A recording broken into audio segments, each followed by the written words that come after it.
Assalamualaikum warahmatullahi wabarakatuh. Puja dan puji syukur kehadirat Tuhan Yang Maha Esa, yang mana dalam kesempatan ini, kita masih diberi kesehatan yang tidak kekurangan sesuatu apapun.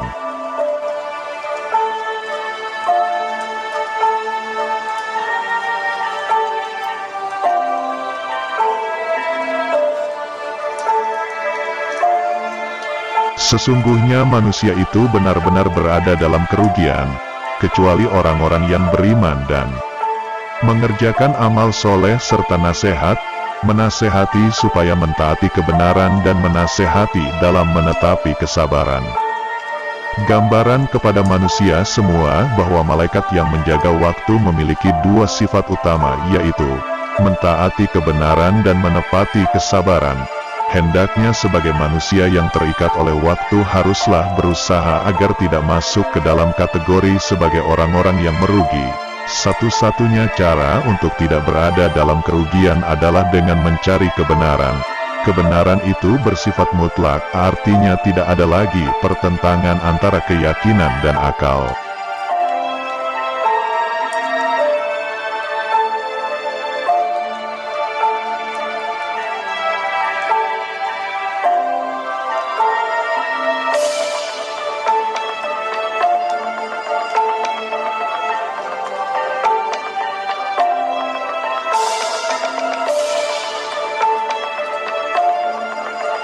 Keyakinan manusia di dalam beragama harus dibenarkan oleh akalnya. Akal harus dibenarkan oleh keyakinannya. Keyakinan yang tidak dibenarkan oleh akal adalah keyakinan buta. Akal yang tidak dibenarkan oleh keyakinan adalah kegelapan nyata.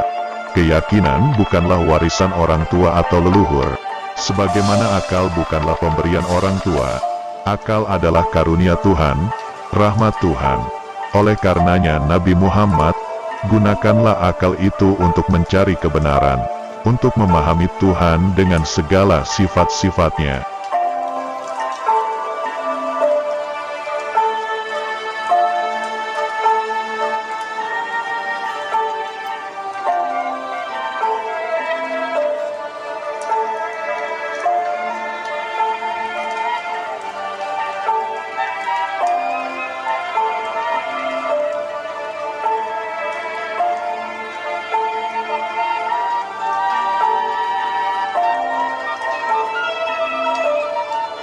Tuhan membenci kegelapan, Tuhan senang kepada yang jelas dan terbuka agar semuanya menjadi terang benderang. Selama ini umat beragama saling mengoreksi dan menyalahkan satu sama lain karena semua agama memiliki celah, masing-masing pihak mengklaim kebenaran agama yang diyakininya. Sementara di sisi lain ada pihak yang mengklaim kesalahan agama itu. Agama-agama bila dianalogikan sama halnya dengan jari-jari tangan. Ada yang disebut jari kelingking, jari manis, jari tengah, jari telunjuk dan ibu jari. Jari-jari itu terdiri lagi atas ruas-ruas jari. Karena agama Islam adalah agama yang terakhir muncul, kita tempatkanlah dia sebagai ibu jari.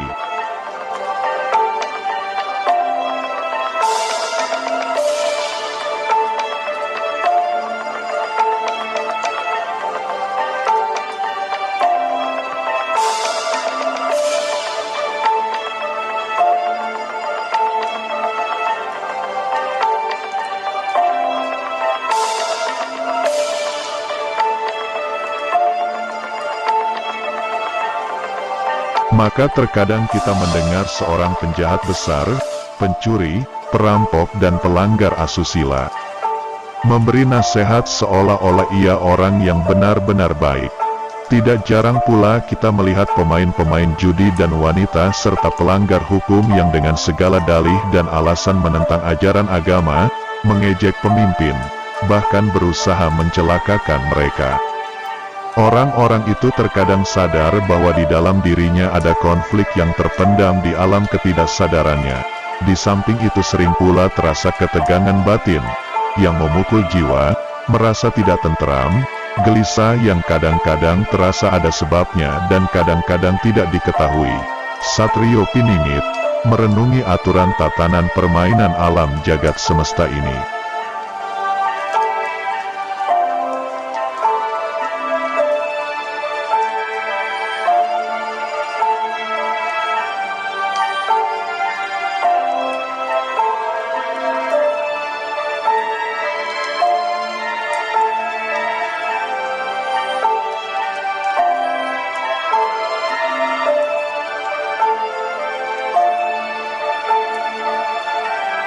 Seperti halnya kesadaran untuk mengingat kembali yaitu kejayaan leluhur asli Nuswantara, dari segi nyata bangunan-bangunan di masa lalu kini.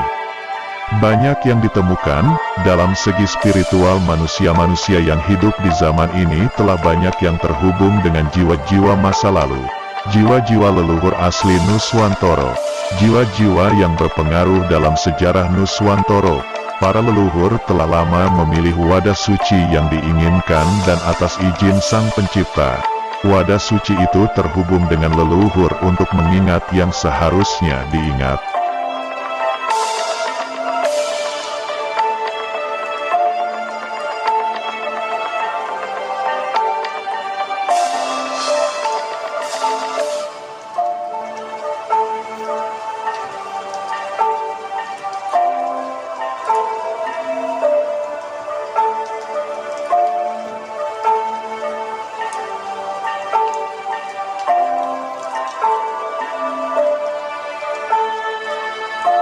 Satrio Piningit hadir sebagai kejayaan Nuswantara, di mana kedamaian akan terjadi, keangkara-murkaan akan pergi, kebencian akan hilang tergantikan saling welas asih.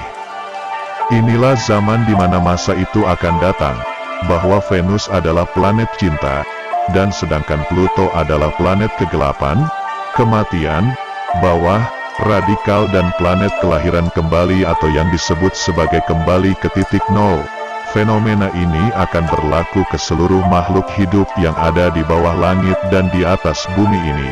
Ini menandakan bahwa para leluhur sedang mengingatkan manusia untuk kembali ke jalan yang benar sesuai kehendak ilahi.